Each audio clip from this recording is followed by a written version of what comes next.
Welcome to the Krishna classes. आज हम class 10 की बायोलॉजी लाइव क्वेश्चंस का टॉपिक ट्रांसफॉर्मेशन इन प्लांट्स पढ़ेंगे। इससे पहले लेक्चर्स में हम लोग बहुत सारी चीजें पढ़ चुके थे। Nutrition in plants, nutrition in human beings, respiration in human beings, respiration in plants, circulation in human beings, excretion in human beings. आज के लेक्चर में हम पढ़ेंगे ट्रांसपोर्टेशन इन प्लांट्स। हमने ह्यूमन बीइंग्स के ट्रांसपोर्टेशन में देखा था कि हमारे अंदर क्या होती है, वेल डेवलप्ड सर्कुलेटरी सिस्टम होता है। We have well developed vascular system for the transportation of the food and other materials. But when we talk about plants, तो आपके वहां पे हमें देखना है किस तरीके से जो रूट होते हैं उनसे आपके जो वाटर एंड मिनरल्स होते हैं वो आपके कहां तक जाते हैं, अपर हाइट लीव्स तक जाते हैं, फ्लावर्स तक जाते हैं, बर्ड्स तक जाते हैं। और हमें पता है आफ्टर फोटोसिंथेसिस जो सोलर एनर्जी थी उसको केमिकल एनर्जी में कन्वर्ट करके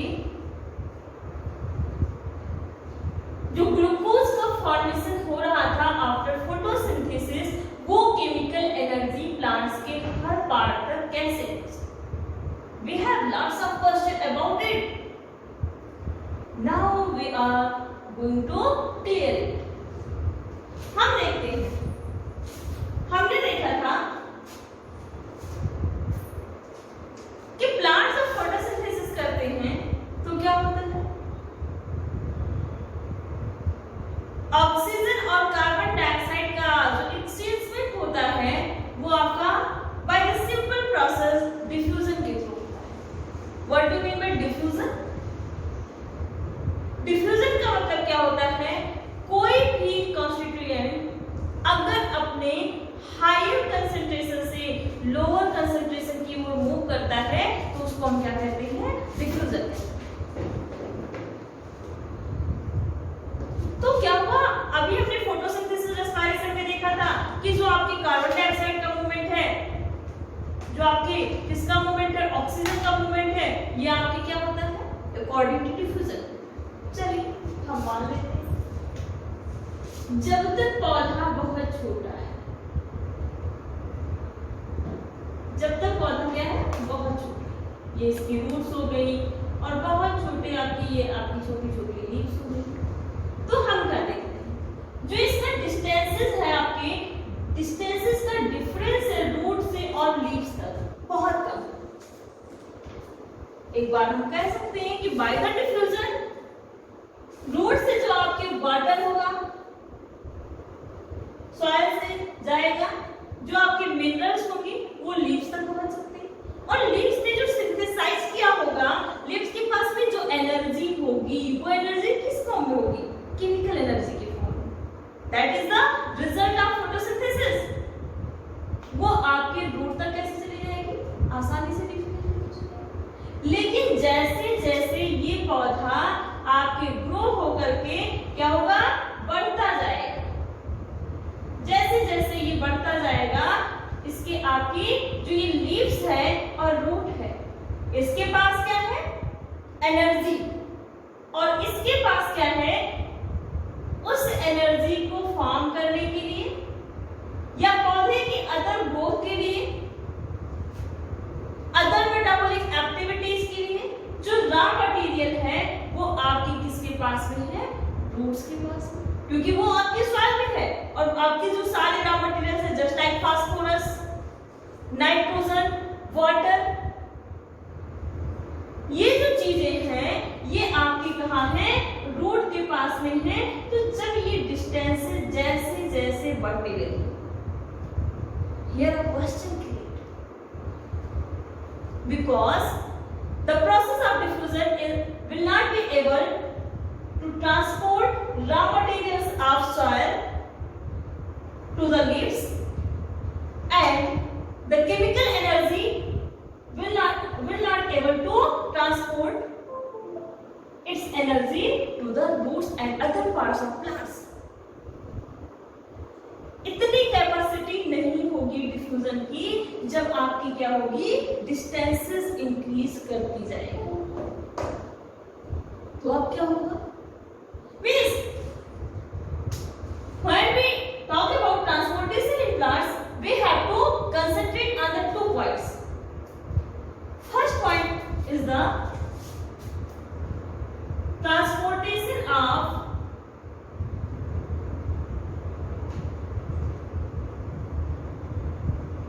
water and minerals, and our second point is the transportation of energy. What do we mean by energy? Energy means chemical energy which is formed by the process of photosynthesis, in which solar energy converted into chemical energy as a glucose. तो हमें 2 चीजों का ध्यान रखना कि जब भी transportation होगा, आपके जब प्लांट में ट्रांसपोर्टेशन की बात आएगी तो हमेशा 2 चीजों की ट्रांसपोर्टेशन की। अगर हम बात करें transportation of water and minerals की, तो ये कहां से होना है, ये मूव होना है जो आपके सॉइल में।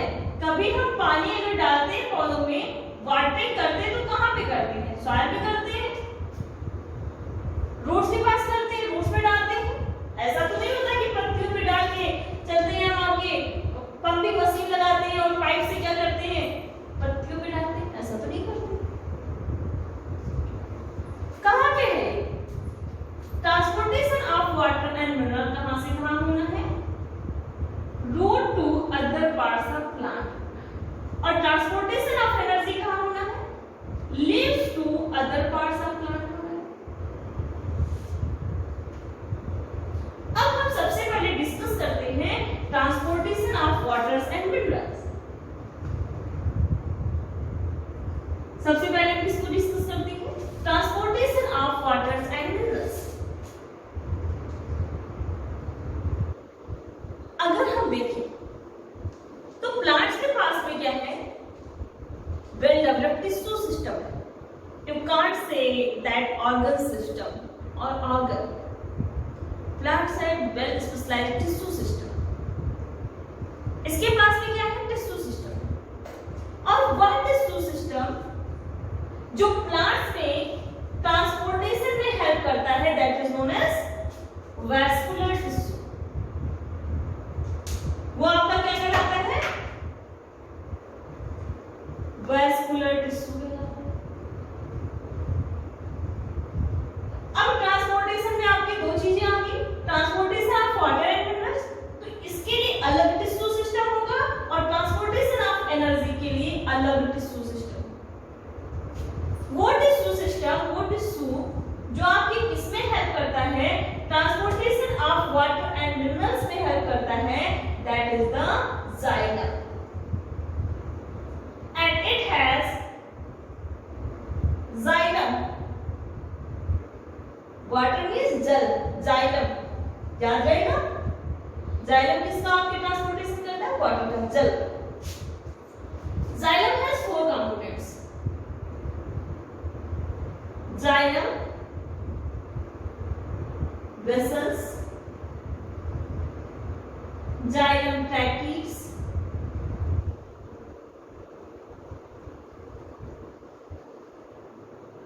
xylem fibers,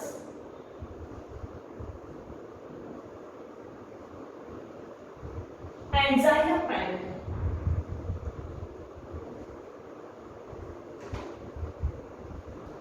Most of the part of this xylem tissue system are dead.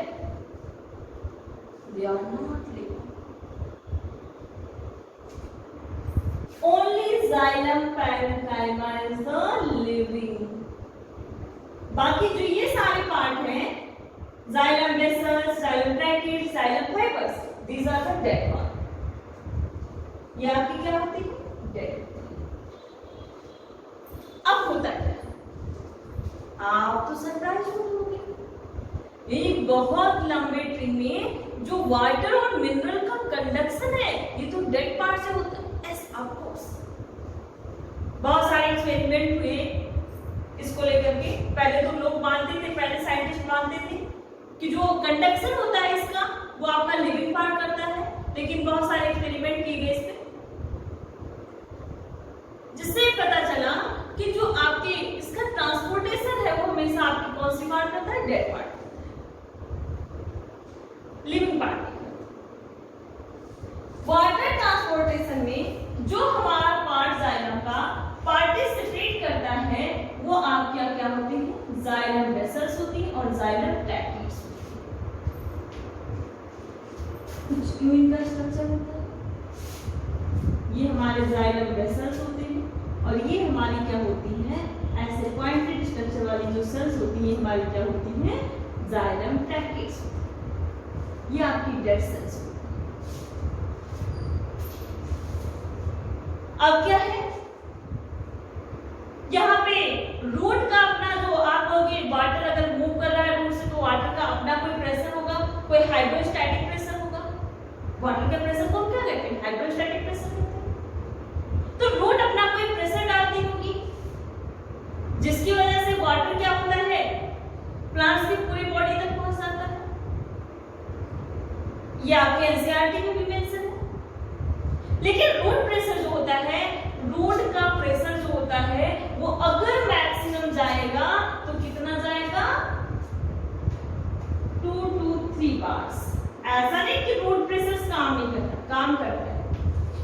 आप कभी कभी जब सुबह सुबह उठ के कुछ प्लांट्स को देखेंगे तो आप देखेंगे या किसी प्लांट को बीच से काट दे जाए उसके, तो आप देखते होंगे कि जहां पे कटा हुआ है, जैसे आपका ये प्लांट है और इसको यहाँ से काट दिया जाए तो आप जब सुबह सुबह उठ के देखेंगे तो कुछ वाटर की बूंदे ऐसे यहाँ इसके किनारे पे ऐसे दिखी मिलेगी। तो ये रूट आपके जो वाटर का मूवमेंट आपके रूट के थ्रू हो रहा है, इसका अपना कुछ प्रेशर है। ये जो रूट से मूवमेंट हो रहा है ये अपना कुछ प्रेशर जनरेट करेगा जिसको हम कहते हैं hydrostatic pressure, because it is generated by water. तो क्या बोलेंगे? Hydrostatic pressure. It is also called as root pressure because it is developed by the root, developed in root. तो इसको हम क्या बोलेंगे? Root pressure. तो हम देखेंगे कैसे आपके वाटर की कुछ छोटी छोटी बूंदें ऐसे चारों ओर लगी दिखेंगी। ये क्यों है? ड्यू टू रूट प्रेशर, जिसकी वैल्यू कितनी होती है? 2 to 3 बार्स होती है। पहला जो आपका प्रोसेस काम करता है इसको कहते हैं क्या? Root pressure. इसकी वैल्यू कितनी हुई? 2 to 3 bars. Bars is the unit of pressure. ये कितना आपके वाटर को ऊपर पहुंचा सकता है? लगभग 50 से 60 फीट ऊपर तक वाटर को पहुंचा सकता है। अब what about trees which are more than 50 to 60 feet? उन आपके पेड़ों का क्या होगा? उन टाल ट्रीज का क्या होगा जो 50 से 60 फीट ज्यादा ऊपर, तो वहां पे काम करता है। वाटर की अपनी बहुत यूनिक प्रॉपर्टी है। वो यूनिक प्रॉपर्टी क्यों है? कैसे मूवमेंट होता है वाटर का? हम देखते हैं। पहला तो हमने देख लिया कि रूट प्रेशर के थ्रू होता होगा, तो वो तो हमारा है कि हम 50 से 60 फीट तक कर सकता है। लेकिन दूसरे आपके अब क्या काम करेगा? जो काम क्या करता है बेटा आपका? वाटर की क्वालिटी। अब वाटर की अपनी क्या प्रॉपर्टी? वाटर की पहली प्रॉपर्टी है cohesive force. It has cohesive forces. What do you mean by cohesive forces?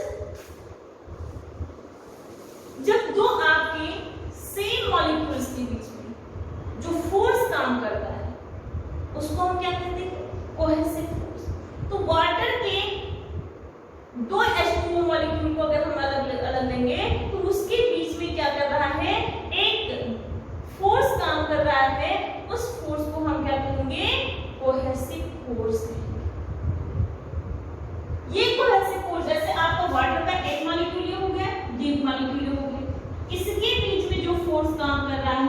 इसको हम क्या कहते हैं, कोहेसिव फोर्स। तो वाटर के पास में क्या है, कोहेसिव फोर्सेस है बिटवीन वाटर मॉलिक्यूल। और दूसरी प्रॉपर्टी क्या है वाटर की, adhesive force. It has adhesive forces. Cohesive force किसके किसके बीच में लग रहा था, दो वाटर मॉलिक्यूल के बीच में लग रहा था। एडहेसिव फोर्सेस किसके बीच में लग रहा था, देखिए एक तो हो गया कि वाटर के बीच में कोहेसिव फोर्स है, इसलिए जहां पे हमने पानी डाला वो पानी धीरे धीरे कंटिन्यू ब्रेक नहीं होता। आपने किसी नदी को ऐसे नदी के पानी को टुकड़ों में बहते हुए देखा? क्यों? क्योंकि वाटर का एक मॉलिक्यूल दूसरे मॉलिक्यूल को हमेशा क्या करता है, अट्रैक्ट करता रहता है, आकर्षित करता रहता है, खींचता रहता है, because it has a special type of forces that is known as cohesive force. इसलिए कंटिन्यूटी बनी रहती है वाटर करंट में। दूसरा क्या है, दूसरी वाटर की प्रॉपर्टी क्या है, एडहेसिव फोर्स। ये एडहेसिव फोर्सेस क्या है और कैसे, अगर हम बात करें इसकी तो क्या है, एक तो वाटर मॉलिक्यूल अपने कोहेसिव फोर्स की तरफ मूव कर रहा है। दूसरा क्या होता है, जो वाटर है अगर इसको किसी सरफेस पर डाला जाए तो ये क्या करता है, उस सरफेस से चिपक जाता है। Means these forces is between water molecule and surface of any tube, any capillaries, any vessels। मान लीजिए अगर वाटर मॉलिक्यूल है तो क्या है, ड्यू टू कोहेसिव फोर्स ऐसे कंटिन्यू बह रहा है, कंटिन्यू बह रहा है। एडहेसिव फोर्स क्या हो गया कि जब इस वेसल में बहेगा तो वाटर मॉलिक्यूल और इस वेसल की वॉल से एक फोर्स लगेगा जिसकी वजह से ये वॉल से चिपक जाएगा, तो उसको हम क्या बोलेंगे, एडहेसिव फोर्स। में जो वाटर मॉलिक्यूल और किसी भी ट्यूब की सरफेस के बीच में वो आपका क्या हो गया, एडहेसिव फोर्सेस। तो वाटर आपके एडहेसिव फोर्सेस भी है वाटर मॉलिक्यूल पास में, ठीक है। एक तो वाटर की प्रॉपर्टी है। और तीसरी चीज ये है कि वाटर अपनी हमेशा कंटिन्यूटी को क्या करता है, मेंटेन किया, क्या करता है, अपनी कंटिन्यूटी को हमेशा क्या करता है, मेंटेन किया। ड्यू टू दीज फोर्सेस लगातार कंटिन्यू बहता रहता है आपके। और अगर इन पूरे फोर्सेस का हम प्रेशर देखें, कोहेसिव फोर्स है, वाटर मॉलिक्यूल एक मॉलिक्यूल वाटर का दूसरे मॉलिक्यूल को खींच रहा है, एडहेसिव फोर्स है, तो आपके वेसल्स में बहने में कोई दिक्कत नहीं हो रही है। दूसरा आपके तीसरा और इनके रिजल्ट से क्या है, कंटिन्यूटी ऑफ वाटर कॉलम क्या है, बनी हुई है। और इस सब का कॉम्बाइंड जो प्रेशर होता है वाटर का वो कितना होता है, 350 एटमॉस्फेरिक प्रेशर। कितना होता है, 350 एटमॉस्फेरिक प्रेशर। अब क्या हम देखते हैं, आप कहोगे जाइलम वेसल्स खुरदरी होगी, उसकी सतह कहीं ना कहीं खुरदरी होगा, या बहुत सारे डिस्ट्रक्टिव फोर्सेस होंगे, आपके मिनरल्स भी हम क्या कर रहे हैं, रूट से थ्रो की जा रही है, तो उसका भी कंसंट्रेशन कहीं ना कहीं डिफरेंसेस होगा। तो कहीं ना कहीं ये हमारा जो फोर्स जनरेट हुआ, ये जो प्रेशर जनरेट हुआ, वाटर की प्रॉपर्टी की वजह से वो 350 एटमॉस्फेरिक प्रेशर था। लेकिन आप कहोगे इसमें कुछ ना कुछ ऐसे फोर्सेस भी काम करेंगे, जैसे जाइलम वेसल्स की अपनी भी कोई फोर्सेस होगी, क्योंकि वाटर ऊंचाई पे चढ़ रहा है, आयस का अपना कोई प्रेशर होगा जो क्या करेगा, इस प्रेशर पे ओवरकम होने की कोशिश करेगा। जब हम आगे बढ़ते हैं तो क्या होता है, हमारी अपनी विल पावर होती है, जैसे वाटर की अपनी विल पावर है अपनी प्रॉपर्टी की वजह से, ऐसे जब भी हम कोई टारगेट सोचते हैं तो हमारी विल पावर होती है हमारी अपनी प्रॉपर्टी की वजह से।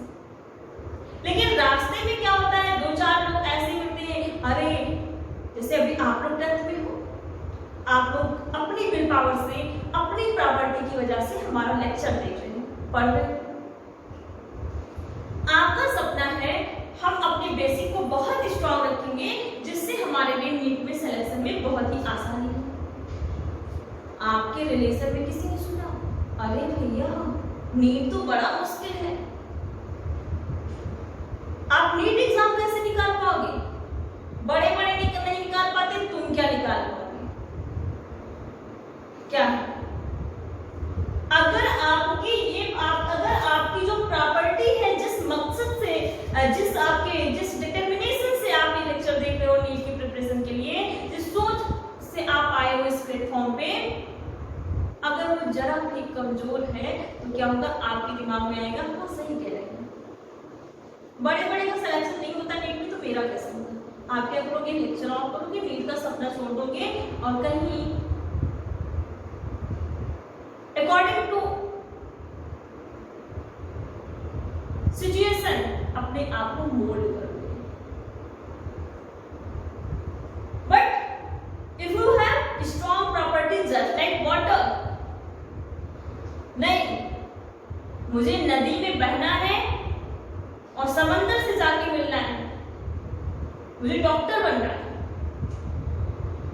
कोई कुछ भी कर ले, नदी में जैसे वाटर बहता है, चाहे जितने पत्थर पड़े रहे, चाहे रोड़े पड़े रहे, अगर वो कमजोर है तो मैं उसको बाहर ले जाऊंगा, अगर उससे टकराऊंगा भी तो अपनी गति को रोकूंगा और जाके समंदर में मिल जाऊंगा, जाके मैं डॉक्टर बन जाऊंगा। तो आप क्या करोगे, और दुगनी स्पीड से अपने रूटीन को कंटिन्यू कर सकते, जस्ट लाइक दैट। ऐसे ही यहाँ पे जो वाटर की अपनी प्रॉपर्टी है, आप लोगों की जैसी इसकी भी प्रॉपर्टी बहुत high,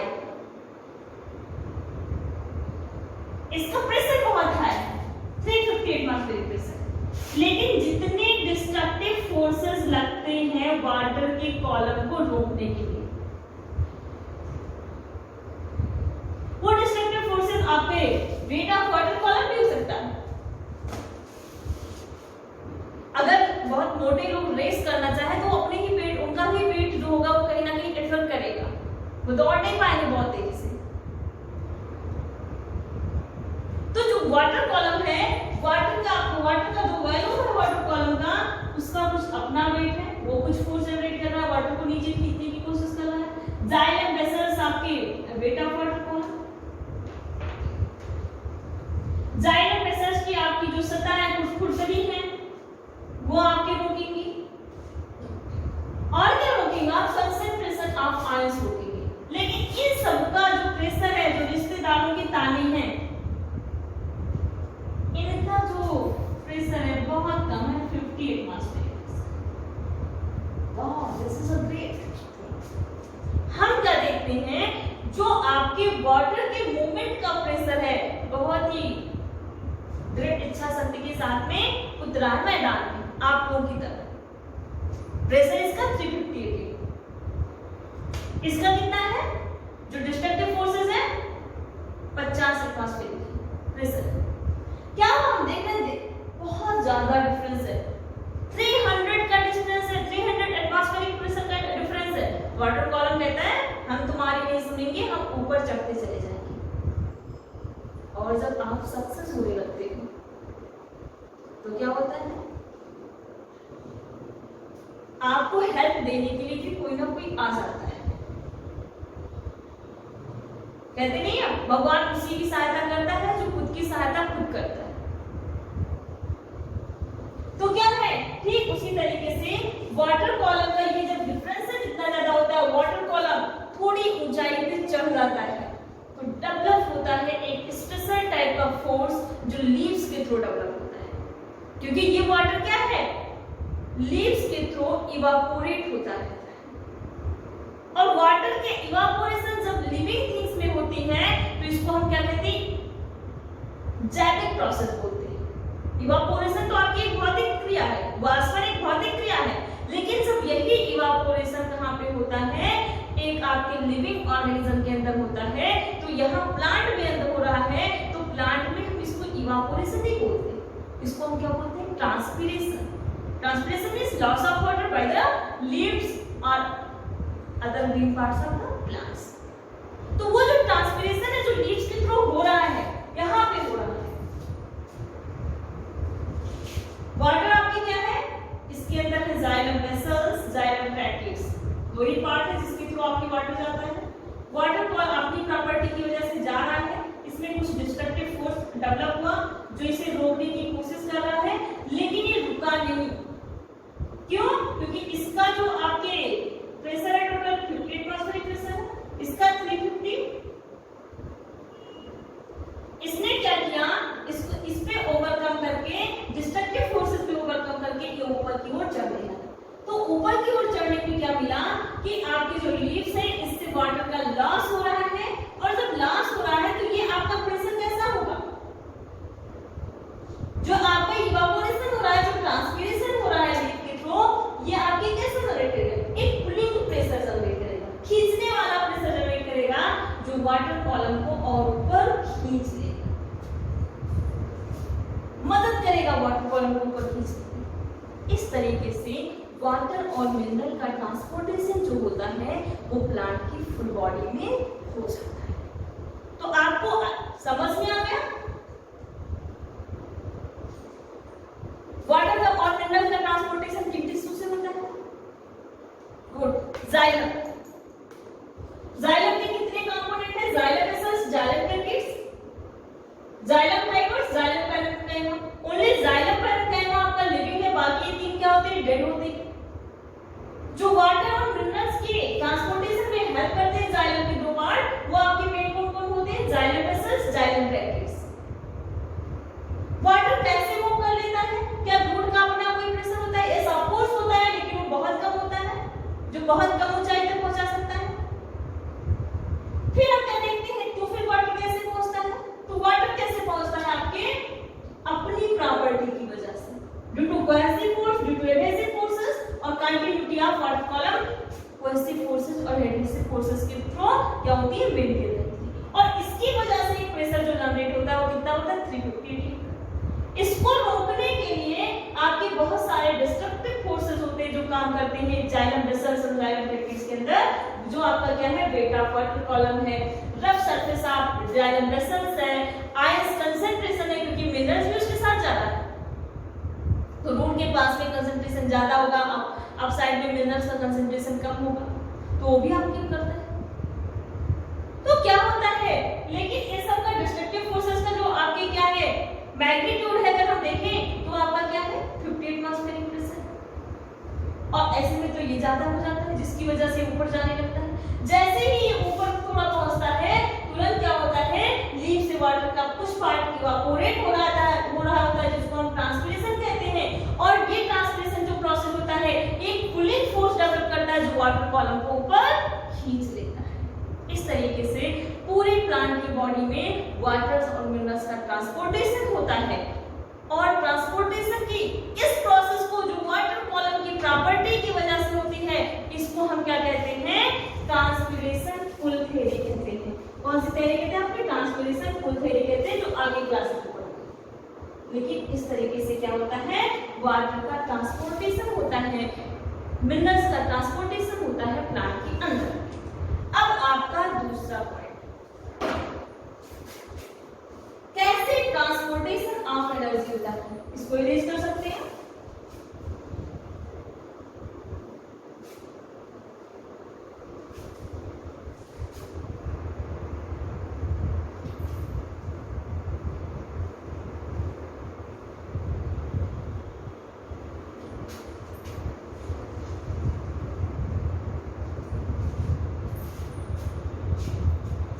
transportation of energy means transportation of food जो होता है वाटर के अंदर। तो मैंने बताया वैस्कुलर टिश्यू काम करते हैं transportation,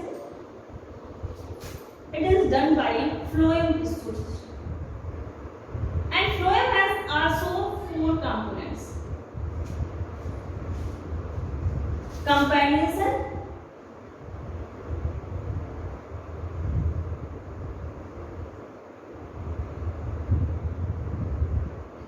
phloem sieve tube,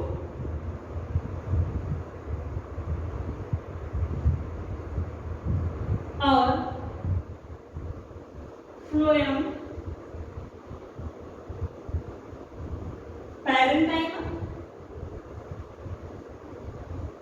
and phloem fibers.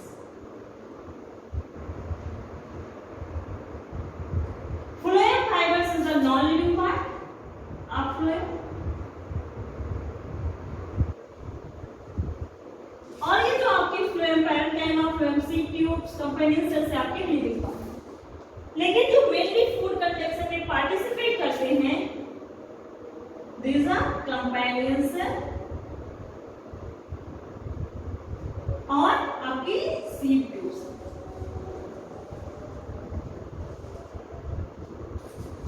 होता है, इसको हम बोलते हैं एनर्जी के ट्रांसपोर्टेशन को हम बायोलॉजिकल टर्म में बोलते हैं ट्रांसलोकेशन। जो किसकी फॉर्म में? ग्लूकोज के फॉर्म में। तो ग्लूकोज क्या है? वाटर सॉल्युबल है। जब ग्लूकोज का कंसंट्रेशन, ग्लूकोज का अमाउंट, कंसंट्रेशन मींस अमाउंट ज्यादा है कहां पे? लीफ पे या अदर ग्रीन पार्ट्स में, और उसको नीचे आना है तो उसको कम फोर्सेस की जरूरत है, लेकिन फिर भी उसको किसकी जरूरत है? एनर्जी की जरूरत होती है।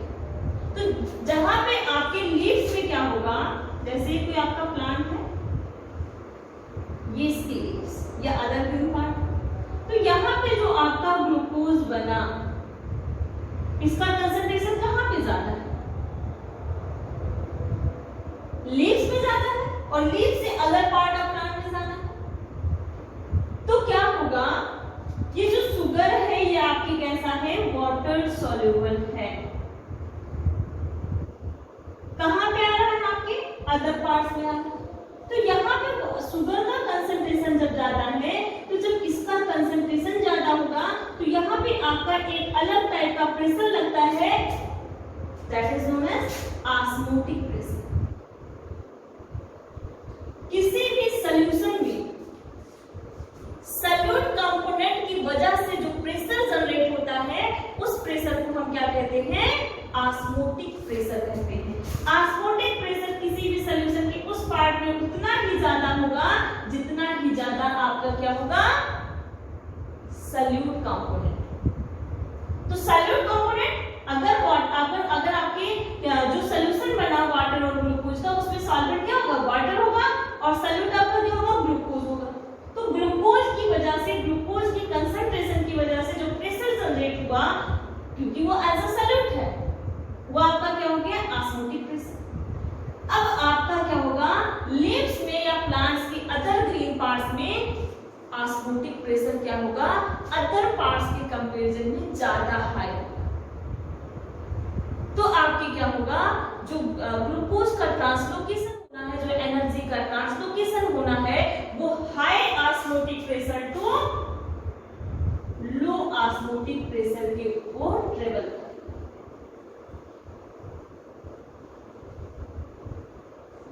अब क्या है?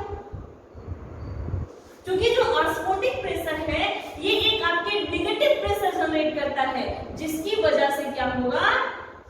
एनर्जी कंज्यूम करनी पड़ेगी। मींस ये जो ट्रांसलोकेशन ऑफ फूड मटेरियल होगा, ये आपकी कैसी प्रोसेस होगी? एक्टिव प्रोसेस होगी, जहां पे आपकी किसकी जरूरत पड़ेगी? एनर्जी की जरूरत पड़ेगी। और एनर्जी करेंसी आपका सर क्या है? ग्लाइकोलाइसिस में आपने देखा है, क्रेन साइकिल में आपने देखा है, जो आपको बताया गया है। रेस्पिरेशन में एनर्जी करेंसी आपका सर क्या है? एटीपी। ऐसा एटीपी किसमें कंज्यूम होती है? Translocation of food material. लेकिन अगर हम ट्रांसपोर्टेशन में देखें, तो ट्रांसपोर्टेशन में क्या है? जो प्रेशर जनरेट होता है, वो वाटर की खुद की प्रॉपर्टी की वजह से ट्रांसपिरेशन आपके ऊपर से पुल कर लेता है। लेकिन जब हम फूड मटेरियल की बात करते हैं, तो फूड मटेरियल में केवल जो आपका सबसे एनर्जी का आपका जो कॉन्सेप्ट है, वो सबसे ज्यादा एक्सेप्टेड कॉन्सेप्ट जो है, वो आपका क्या है? Osmotic pressure. ऑस्मोटिक प्रेशर का कॉन्सेप्ट है जहां पे ये बताया जाता है कि आपके सॉल्यूट का जो कंसंट्रेशन है, ग्लूकोज का जो कंसंट्रेशन है, वो प्लांट के ग्रीन पार्ट और लीव्स में सबसे ज्यादा होता है, और वहां से आपका ऑस्मोटिक प्रेशर इसलिए वहां हाई होता है और अदर पार्ट्स में कम होता है। इसलिए जो फूड का ट्रांसलोकेशन है, एनर्जी का जो ट्रांसलोकेशन है, वो high osmotic pressure to low osmotic pressure आ जाता है। अब आपका next topic secretion in the plant, हम देखते हैं।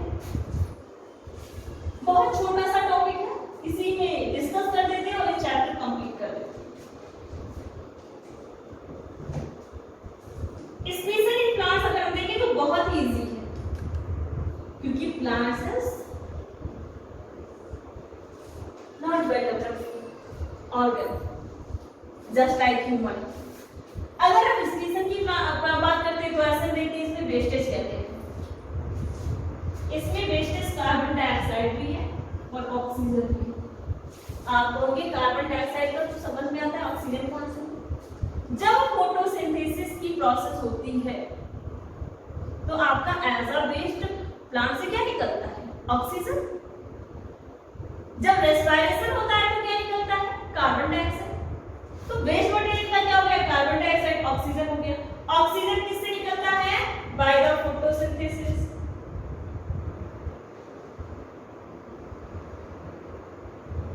कुछ कार्बन डाइऑक्साइड को कंज्यूम भी कर लेता है, वो अलग बात है।